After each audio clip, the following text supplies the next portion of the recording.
Vocês estão felizes? Amém? Mais uma vez, vocês estão felizes? Amém. Abram comigo lá em João 16, do 8 ao 9.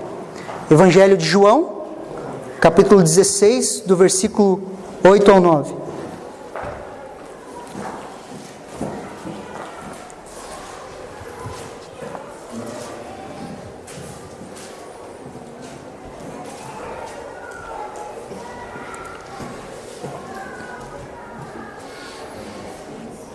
Preste atenção que a palavra de Deus fala. Quando ele vier, ele está falando do Espírito Santo aqui. Quando ele vier, convencerá o mundo do pecado, da justiça e do juízo. Do pecado, porque não creram em mim. Da justiça, porque eu vou para o Pai, e não me vereis mais. E do juízo, porque o príncipe desse mundo já está julgado. Queridos, basicamente o Espírito Santo ele vem sobre nós para nos convencer em 3 pontos. Do pecado, da justiça e do juízo. Quando ele fala ali a palavra pecado, que ele vem nos convencer do pecado, a palavra pecado é amartia, que significa não ter parte em, errar o alvo, errar, estar errado, errar, desviar-se do caminho de retidão e honra, fazer ou andar no erro. Queridos, de uma forma prática, amartia significa a diferença entre o centro de um alvo e aonde a flecha acertou. Imagine um arqueiro, ele atira uma flecha num alvo, o centro do alvo está aqui e a flecha atingiu aqui. Essa distância significa amartia, pecado. Toda vez que nós caímos em um pecado ou algo parecido é porque nós erramos o alvo.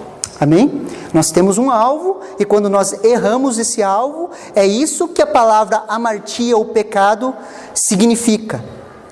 O pecado aqui nesse texto, querido, ele está no singular. O Espírito Santo não vem para nos convencer dos pecados. O Espírito Santo ele vem nos convencer do pecado, no singular. Há uma grande diferença. Quando a Bíblia fala assim, ele vem nos convencer do pecado, e o pecado está no singular. Qual o pecado? O pecado de não crer em Jesus. Ele vem para nos convencer ao mundo do pecado. E qual é esse pecado? O pecado de não crer em Jesus. Versículo 9 fala do pecado porque não creram em mim. Hoje as pessoas, elas não vão para o inferno pelos seus pecados. Elas vão para o inferno pelo pecado de não crer em Jesus. Pelo pecado de não crer em Jesus. A salvação, queridos, é um reconhecimento. Quando nós reconhecemos que nós necessitamos do perdão de Deus através da obra redentora de Jesus, nós somos salvos. Sim ou não? Não foi assim com você? Você entendeu, você viu que você necessitava de um Salvador, você confessou com os seus lábios e Jesus se transformou no teu Salvador, te perdoou do seu pecado e você foi restaurado e feito filho de Deus. É um processo do novo nascimento.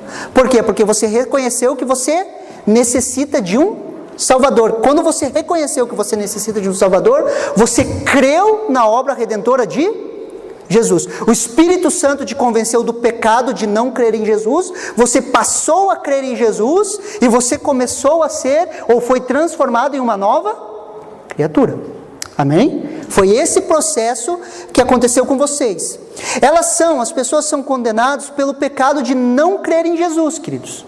Como nós éramos também, quando nós não críamos em Jesus. Porque essa é a raiz de todos os pecados, plural. A raiz de todos os pecados é não crer em Jesus. O pecado de não crer em Jesus. Quer ver de uma forma simples? Uma pessoa que rouba, ela rouba, é um pecado e é um dos pecados dela, amém? Sim ou não? Mas ela só comete esses pecados porque ela não crê em Jesus. A partir do momento que ela crer em Jesus, Efésios fala, aquele que roubava, não roube mais, mas faça com a mão o que é bom para suprir a necessidade do seu próximo. Então, quando eu creio em Jesus, eu sou perdoado desse pecado e os outros pecados vão sendo transformados na minha vida à medida que eu vou conhecendo a verdade de crer em Jesus. Você está me entendendo? Você está conseguindo me entender?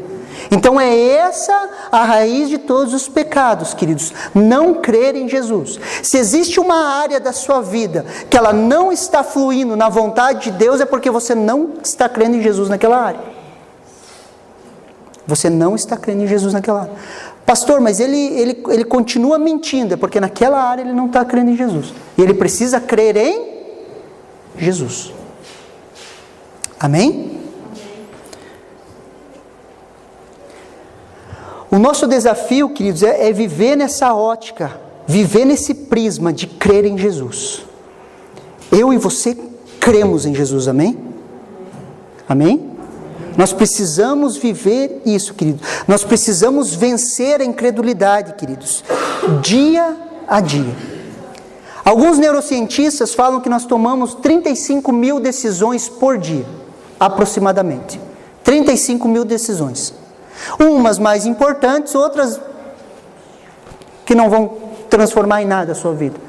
Desde do horário de você acordar, quando você está programando o teu celular para despertar, o que você está tomando? Uma decisão do horário que você vai acordar. O despertador tocou, você tem a opção de soneca, dormir mais 10 minutos ou levantar naquele horário. É uma escolha sua. Quando você acorda, você vai escolher a roupa que você vai usar. Você vai escovar os seus dentes. Você vai fazer várias escolhas ou decisões ao longo do dia. Umas irrelevantes e outras que podem tocar a sua eternidade. Que podem tocar a sua eternidade. E quando nós vamos tomar decisões, queridos, eu tenho que lutar para tomar decisões em cima daquilo que eu creio. Eu creio em Jesus, por isso que eu decido isso. Eu creio em Jesus, por isso que eu ando dessa maneira. Eu creio em Jesus, é por isso que eu decido viver da maneira que eu vivo. E essa é a nossa luta diária, queridos. Alguns falam que a ocasião faz o ladrão. Só que se nós cremos em Jesus, a ocasião nunca vai fazer o ladrão. Por quê? Porque eu creio em Jesus. E eu vivo por aquilo que eu creio, não pelas circunstâncias armadas pelo diabo na minha vida. Às vezes o diabo arma uma cilada para você, você vai lá, não, a situação fez o ladrão. Não, é porque você não creu em Jesus. Caiu em uma cilada do diabo. Faz sentido para você? Deuteronômios 30:19, não precisa abrir, só anote para você que está anotando. Deuteronômios 30:19 é um texto muito interessante. Ele fala assim: os céus e a terra tomo hoje por testemunha contra ti, que te propus a vida e a morte, a bênção e a maldição. Escolhe, pois, a vida, para que vivas tu e a tua descendência. O que Deus está falando? Deus para diante do seu povo e Ele fala assim, hoje, no dia de hoje, eu tomo os céus e a terra em testemunho contra ti, que eu te proponho a vida e a morte, a bênção e a maldição. Só que a escolha era de quem? Do povo. E ainda Deus aconselha, escolhe tu a bênção, para que vivas você e a sua descendência. As decisões que você toma hoje, pai, vai afetar seus filhos. A decisão que você toma hoje, ela afeta os seus filhos e afeta a sua eternidade. Quando uma pessoa decide por Jesus em um culto como esse, a eternidade dela é transformada. O caminho dela é transformado. Ela escolhe, ela opta escolher pela vida. Hoje, escolher a vida, queridos, é escolher crer em Jesus. Escolher a vida, escolher crer em Jesus. O autor de Hebreus fala que hoje Deus fala conosco através dos seus filhos. O autor de Hebreus, no primeiro capítulo, ele vai falar que Deus falou de muitas maneiras aos pais, usando os profetas, usando os patriarcas, mas hoje Ele fala através do seu Filho. Hoje Deus fala comigo e com você através de quem? Da pessoa de Jesus. E quando Deus fala conosco, nós precisamos optar em crer ou não crer em Jesus, queridos. Crer ou não querer viver aquilo que o Senhor Jesus tem separado para nós. Crer ou não crer em optar por viver com Ele. Optar em cada decisão, honrar a Deus. Optar em cada decisão minha, em cada ação minha, honrar ao meu Senhor. Muitas vezes falamos, Jesus é o Senhor, queridos, mas nós tratamos Ele como um amigo. Se você toma as suas decisões sem o prumo dele, Ele não é o teu Senhor. Ele é teu amigo, teu colega, qualquer outra coisa, menos Senhor.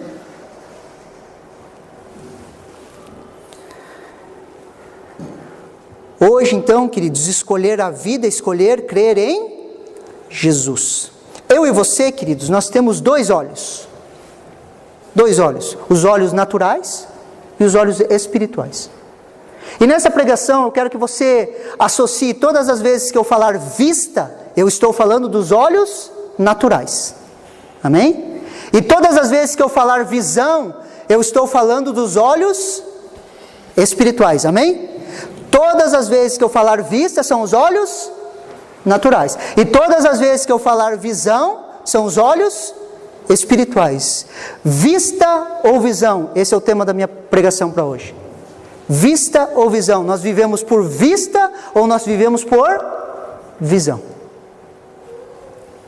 Em nossas decisões diárias, queridos, podemos decidir viver por vista, por aquilo que nós olhamos, os nossos olhos naturais, ou nós podemos decidir por visão, por aquilo que Deus tem falado conosco, que é o crer em Jesus. A vista nos dá as condições naturais, queridos. Quando nós analisamos as coisas, nós analisamos de forma natural. A visão nos dá o prisma de Deus para cada situação. A visão nos faz andar como pessoas que creem em Jesus. A visão nos faz andar, caminhar sobre a face da terra como pessoas que creem em Jesus. Abram comigo lá, queridos, em Números 13, do 25 ao 33.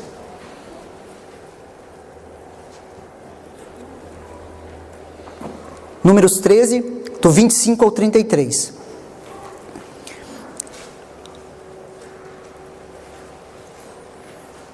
No contexto, o povo saiu do Egito, Deus tirou o povo do Egito com mão forte, levou eles até a terra prometida, e Moisés envia os seus 12 espias para espiar a terra, para olhar a terra, para analisar a terra.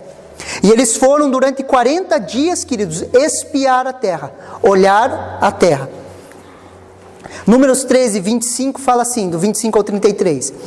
Ao cabo de 40 dias, voltaram de espiar a terra.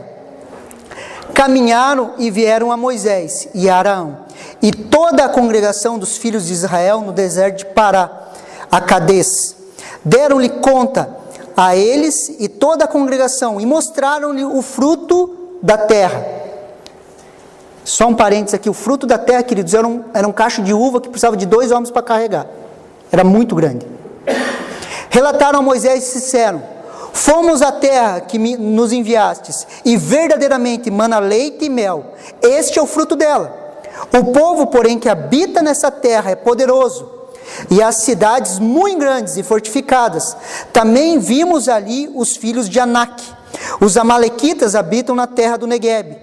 Os ateus e os jebuseus e os amorreus habitam nas montanhas. Os cananeus habitam ao pé do mar e pelo ribeiro do Jordão. Então Calebe fez calar o povo perante Moisés e disse: ei, subamos e possuamos a terra, porque certamente prevaleceremos contra ela. Porém os homens que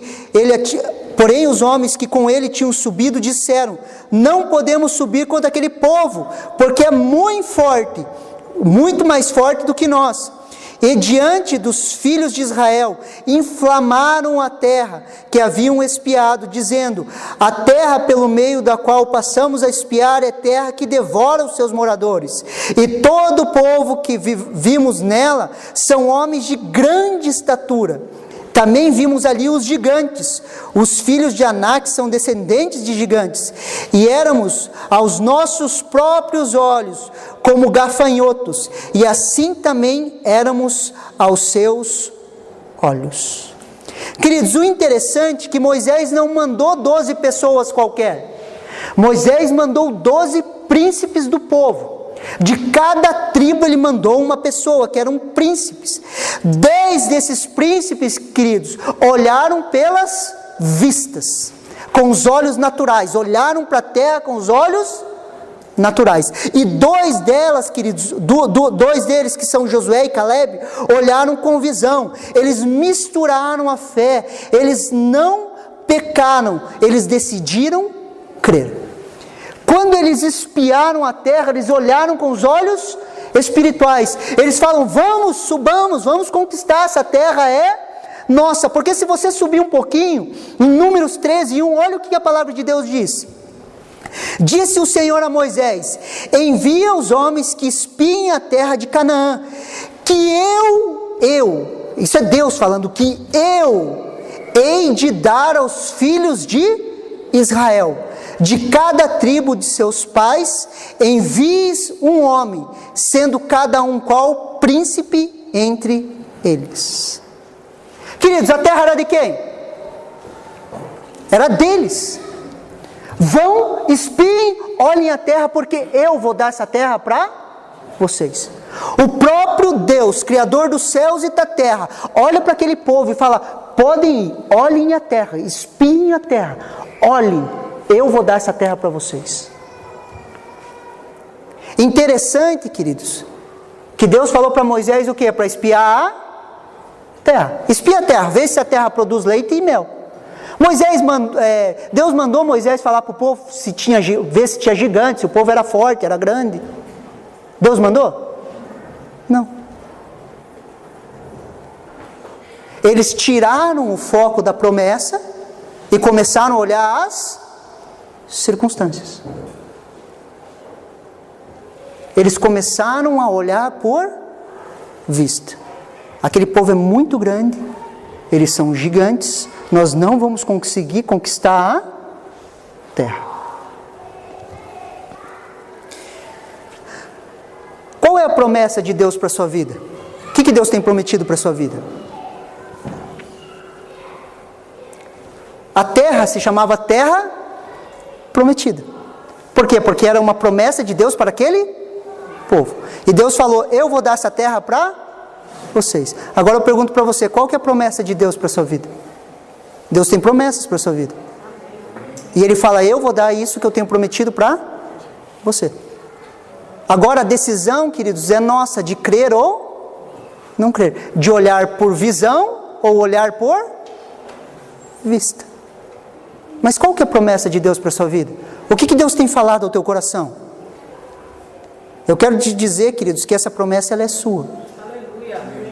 Ela é sua. Então ela não necessita ser conquistada, pastor? Lógico que necessita. Ah, pastor, então não vai ter batalha? Lógico que vai ter. Mas em todas as batalhas Deus é contigo. Quando Deus falou: eu vou dar essa terra, quem que teria que lutar pela terra? Eles. Só que Deus lutaria por eles. Você consegue me entender? Então as promessas que nós temos, queridos, sobre as nossas vidas, nós podemos olhar por vista ou por visão. Eu posso misturar o crer, ou eu posso decidir não crer. Qual que é a promessa de Deus para a sua vida? É um filho? Eu libero a palavra sobre você, receba um filho. É teu. Deus é o Deus que abre a madre. Está escrito. É teu. Se você falar: é meu, eu recebo. Você recebe um filho. Por quê? Porque é uma promessa de Deus. E quando nós misturamos fé, nós começamos a ver a promessa de Deus sendo cumprida nas nossas vidas. Não vai ter lutas? Muita ingenuidade a gente achar que nós não vamos lutar. A terra possui gigantes. Só que Josué e Caleb, é interessante que eles olham por visão. Caleb fala assim: nós vamos comer esse povo como se come pão quente. Nós vamos vencer eles. Sabe quando você senta para tomar um café assim, da manhã assim, com aquele pãozinho francês bem crocante assim, com margarina assim, cafezinho assim, daí você morde o pãozinho, estrala assim. Você vai vencer dessa maneira, queridos, como se comesse pão quente. Porque Deus está conosco. Visão. Visão, não por vistas. Nós precisamos olhar as circunstâncias, queridos, pelo prisma daqueles que creem em Jesus. Eu já falei isso para vocês, mas deixa eu repetir. Você crê que Jesus ressuscitou dentre os mortos? Sim ou não? Sim. Você acredita mesmo? Verdade? Você acredita que um homem morto, ele ressuscitou? Você já viu um cadáver? Eu estudei anatomia durante 1 ano e meio na faculdade. E eu suturava cadáver, abria cadáver. Você já viu um cadáver? Você já deve ter visto, talvez enterro. Eu fazia abria cadáveres assim. Queridos, a Bíblia fala que um cadáver daquele, que era o corpo de Jesus, ressuscitou, queridos. Você acredita nisso? E você não acredita que Ele não está com você. E você acaba duvidando que Ele está com você. Você acredita no mais difícil, que é crer que um homem ressuscitou dentre os mortos, e às vezes as circunstâncias te cercam e você fala, estou sozinho, perdi. Você consegue me entender? Como às vezes não faz sentido a nossa fé? Se nós cremos que Jesus ressuscitou dentre os mortos, querido, nada é impossível. Todas as coisas são possíveis ao que crê. Nós precisamos simplesmente crer em Jesus. E o Espírito Santo vem nos convencer disso. Porque nós não cremos. Qual que é a circunstância na sua vida que você não tem crido em Jesus? Que você tem andado ansioso, preocupado? A ansiedade é brigar com Deus, queridos. Daí você fica ansioso lá brigando com Deus, e Deus falando, eu cuido de você. Você fala, eu cuido de mim. Deus fala, eu cuido de você, eu cuido de mim. Vocês ficam brigando. Daí você fica ansioso. Você já percebeu quando que você se rende e fala, eu não brigo mais com você? Você entra no descanso de Deus? Porque a partir do momento que você se rende, você está falando o quê? Eu creio em Jesus. Ele cuida da minha família, Ele cuida das minhas coisas. Ele tem cuidado de mim.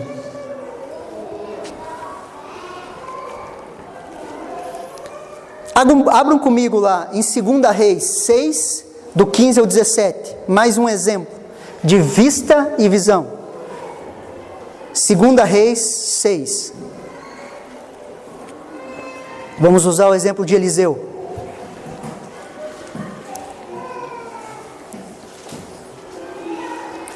Segunda Reis 6, do 15 ao 17.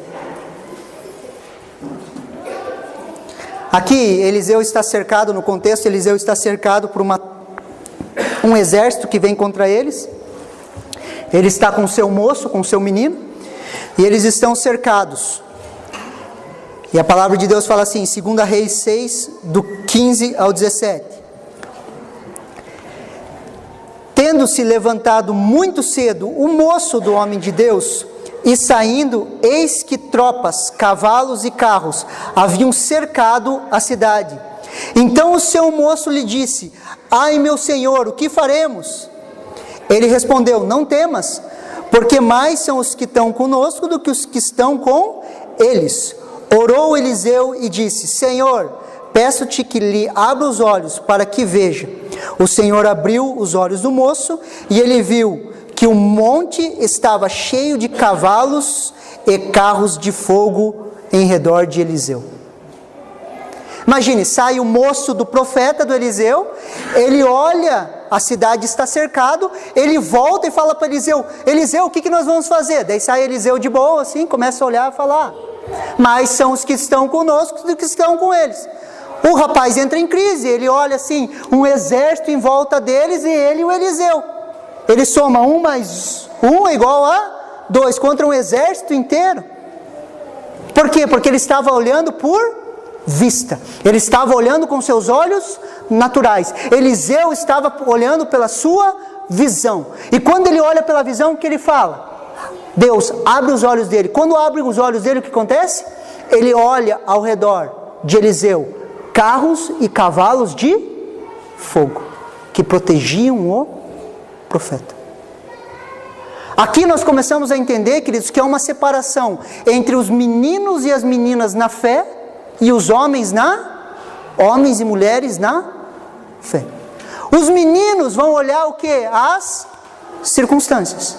estamos perdidos. Esse exército vai destruir com a gente. O menino vai olhar por vista. O homem vai olhar por visão. Menino e homem não tem nada a ver com cronologia, ok? Tem a ver com maturidade de fé. Pode haver meninos de 18, 19 anos que são homens maduros na fé, amém? Não adianta ter, pastor, mas eu tenho 30 anos de igreja, então eu sou um maduro. Não, queridos. E aqui que há a separação entre homens e meninos, entre mulheres e meninas na fé. O menino olhou nas circunstâncias. Vamos ser destruídos. Acabou, vamos morrer. Eliseu sai tranquilo e fala, Deus, abre os olhos dele. E quando os olhos se abrem, ele vê carruagens, cavalos de fogo. E agora eu te pergunto, a Bíblia é muito clara. O Senhor acampa os seus anjos ao redor dos seus servos. Se os seus olhos espirituais fossem abertos, o que você veria? A proteção de Deus ao seu redor. Toda e qualquer circunstância, a proteção de Deus. Você que já tem uma caminhada a mais na fé, hoje você olha para trás e você consegue discernir. Lá Deus me protegeu. Lá Deus me livrou. Hoje eu percebo. Mas agora nós precisamos amadurecer e perceber no presente. Deus está comigo. Parece algo simples quando eu falo assim, Deus está comigo. Parece, pastor, mas eu sei que Deus está comigo. A questão é, queridos, nós sabemos mesmo? Porque se nós soubéssemos, queridos, a ansiedade não faria parte da nossa vida. Se nós soubéssemos que Deus é conosco, nós não teríamos medo.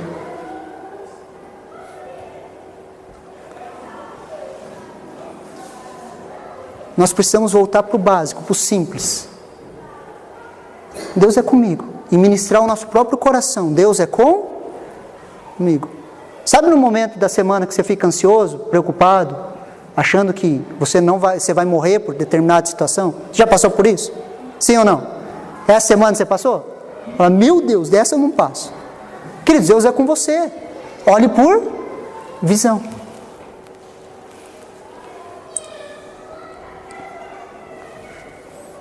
Ou vivemos o que cremos, ou vivemos as nossas circunstâncias. Ou eu e você vivemos o que cremos, ou nós vivemos as nossas circunstâncias. E essa escolha é de quem? É nossa. Ou nós decidimos, queridos, hoje, falar assim, Deus, eu vou viver por visão. Eu decido estar contigo, eu decido crer em Jesus. Não há impossíveis, o Senhor é comigo, as coisas estão acontecendo, o Senhor tem cuidado da minha vida, o Senhor tem cuidado da minha família. Aquilo que precisa ser consertado, vai ser consertado, porque a tua boa mão é sobre a minha vida. Ou nós andamos desse jeito, ou nós andamos pelas circunstâncias. Quando as coisas estão indo bem, nós estamos bem. Quando as coisas estão indo mal, nós estamos mal. Quando nós acordamos felizes, nós estamos felizes. Quando nós acordamos mal-humorados, nós estamos tristes. Ou quando acontece algo bom, Deus é bom. Quando acontece algo ruim, Deus é ruim. Deus me abandonou, eu sou... Queridos, nós precisamos decidir andar por visão. Por aquilo que eu vejo espiritualmente, por aquilo que eu creio. Por aquilo que eu creio. Tempos bons e ruins, queridos, vão vir sempre. No mundo tereis aflições, mas ele continua, mas tem de bom. No mundo tereis aflições e andem deprimido. No mundo tereis aflições, mas tende bom ânimo. Agora o que é que nós cremos? Porque eu venci o mundo. Aí entra a nossa fé. Eu creio que Jesus venceu o mundo. E se Jesus venceu, queridos, eu sou mais do que vencedor naquele que me amou. Ele venceu, eu estou caminhando junto da vitória dele. Sabe o que é mais do que vencedor, queridos? Sabe o que é mais do que vencedor? Eu escutei uma vez um exemplo, eu acho legal. Vai lá um lutador de boxe, ele luta lá, treinou, ralou, lutou, E ele está lutando pelo cinturão, e o cinturão vai dar um prêmio lá de 200 mil reais. Ele vai, luta, leva um murro na cara, fica com o olho desse tamanho, apanha, cai, levanta e apanha, e briga. Quem já viu luta de boxe, né? O cara sai tudo tipo Rocky Balboa, assim, tudo torto, assim. Apanha igual Rocky Balboa, daí no último segundo lá ele ganha, vence a luta. A mulher dele nem quis assistir a luta, porque não gostava disso. Daí lá chega ele com o prêmio de 200 mil dólares em casa. Ele olha para a esposa dele e fala assim, ó, tá, é teu. E ela pega aquele dinheiro. Ela é mais do que vencedora. Ela não precisa entrar no ringue para apanhar. E é dela o prêmio. Queridos, nós entramos nesse mesmo embalo que Jesus. Eu venci o mundo. Nossa capacidade não vence o mundo, mas a capacidade dele venceu o mundo.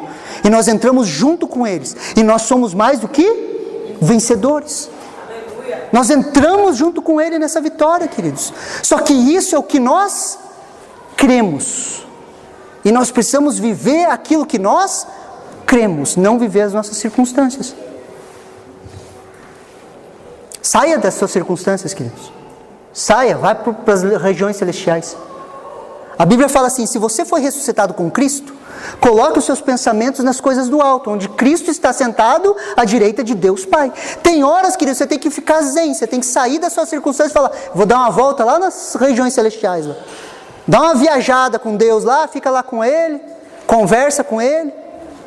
Mas nós precisamos sair às vezes, queridos. Ou só eu preciso sair? Você não precisa sair às vezes, assim, dar uma banda, assim, lá para cima? Sim ou não? Sim. Número 3, o vale de ossos secos.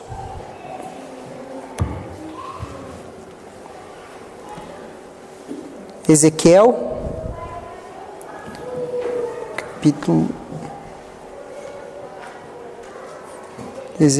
capítulo 37. Abram comigo lá em Ezequiel, capítulo 37.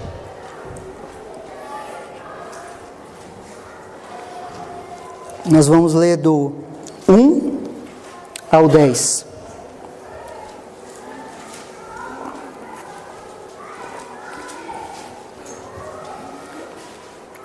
Ezequiel, capítulo 37, do versículo 1 ao 10.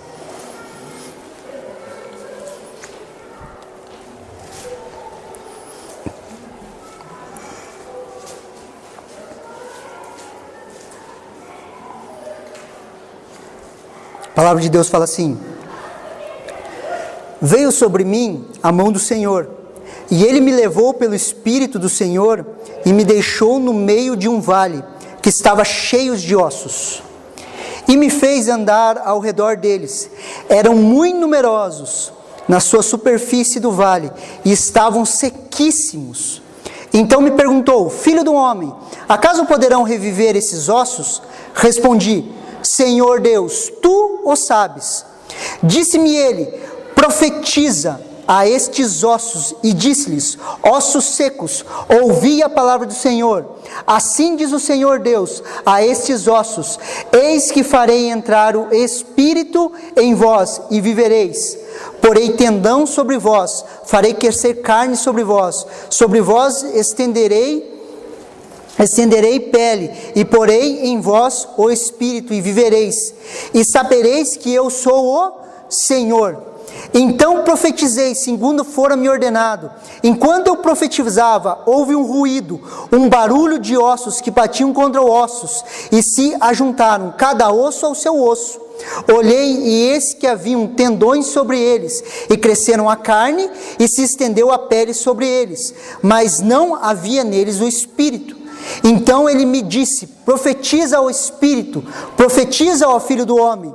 E disse-lhes: assim diz o Senhor Deus: vem dos quatro ventos, ó Espírito, e assopra sobre esses mortos, para que vivam. Profetizei, como ele me ordenara, e o Espírito entrou neles, e viveram e se puseram em pé, um exército sobremodo numeroso. Queridos, o Espírito do Senhor pega Ezequiel, mostra o vale de ossos secos, e o diagnóstico às vistas, aos olhos de Ezequiel, está no versículo 2, que diz assim: e me fez andar ao redor deles. Eram muito numerosos na sua superfície do vale, e estavam sequíssimos. Deus mostra, levanta, fala: Ezequiel anda. Ezequiel começa a olhar, e com os olhos humanos, ele olha para os ossos, e o que ele fala? Estavam sequíssimos. Diagnóstico humano, circunstâncias. Estão sequíssimos. Não sabemos o que fazer. Estão secos. E Deus faz uma pergunta para ele. Queridos, esteja atento às perguntas de Deus. Versículo 3 fala assim: então me perguntou: filho do homem, acaso poderão reviver esses ossos? Respondi: Senhor Deus, tu o sabes. Queridos, nós precisamos aprender, queridos, a ouvir as perguntas de Deus. Deus às vezes nos faz perguntas para nos provocar a nossa fé, queridos, para mexer conosco. Ele às vezes nos faz perguntas que mexem conosco. Imagine, ele olhou aquele vale de ossos secos, o diagnóstico humano é que estavam sequíssimos, não tinham vida, e Deus pergunta para ele: você por acaso acha que pode viver? Deus faz uma pergunta para provocar a fé dele.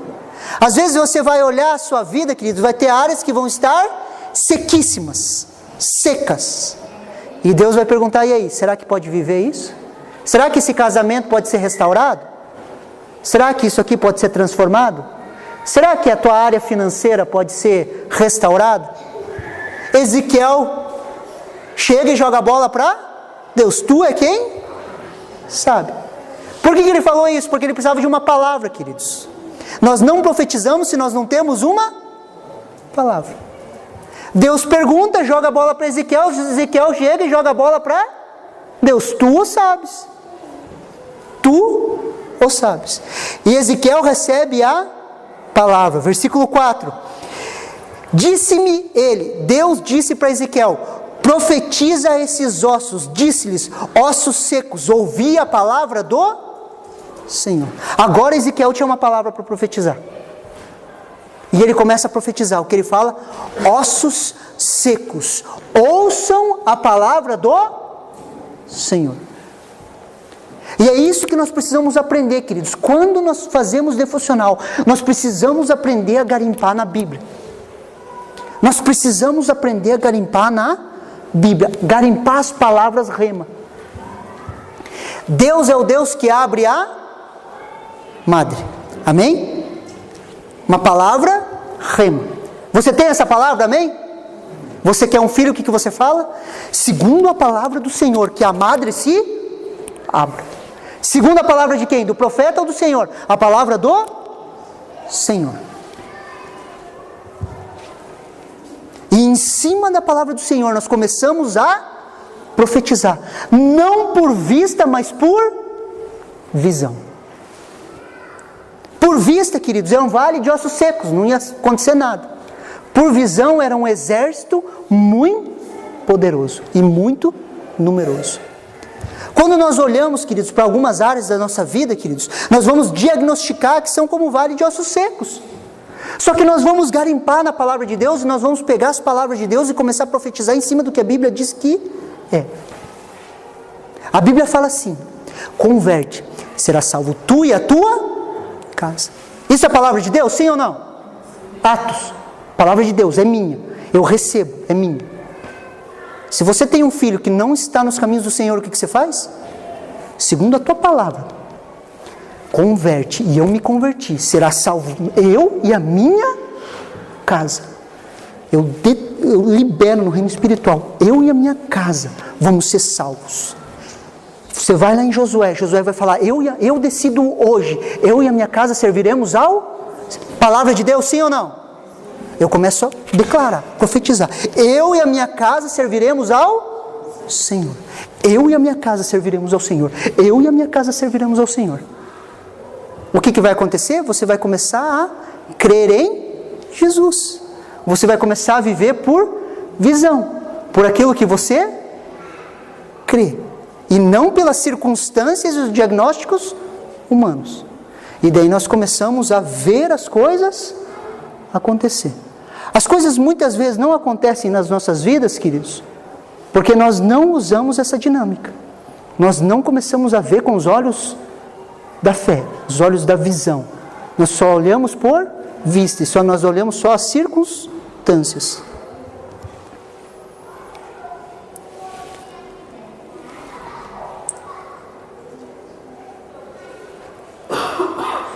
Versículo 4 fala assim: disse-me ele, profetiza a esses ossos, e disse-lhes, osso seco, ouvi a palavra do Senhor. Assim diz o Senhor Deus a esses ossos: eis que farei entrar o Espírito em vós, e vós vivereis. A minha pergunta é, queridos, qual é a área da sua vida que você precisa olhar através da visão? Tirar os olhos das circunstâncias e começar a profetizar, chamar a existência. Quais as áreas da sua vida que você olha, queridos, e parece um vale de ossos secos, e fala, não dá jeito. Que você precisa se posicionar e começar a liberar palavras. Liberar palavras. É a tua área financeira, às vezes você vai ter que parar e liberar palavras. Deus, o Senhor tem falado, Senhor, que o Senhor se alegra na prosperidade do seu povo. O Senhor tem falado, Deus, eu libero palavras para que as coisas aconteçam. Eu começo a olhar pelos olhos espirituais. Eu começo a olhar as coisas segundo aquilo que eu creio. E eu creio em Jesus, queridos. E eu sei que você crê em Jesus. E se você crê em Jesus, você começa a andar como aquelas que creem em Jesus. Qual área da sua vida você precisa liberar palavras? Qual área da sua vida você precisa tirar os olhos das circunstâncias e começar a olhar com a visão? O que você precisa fazer? Quais as decisões que você precisa tomar hoje para você começar a olhar a vida através da visão de Deus, não através dos seus olhos humanos? Hoje é um ponto de decisão para nós aqui como igreja, queridos. Nós precisamos decidir, queridos, olhar por aquilo que nós cremos, viver por aquilo que nós cremos. Você recebe essa palavra?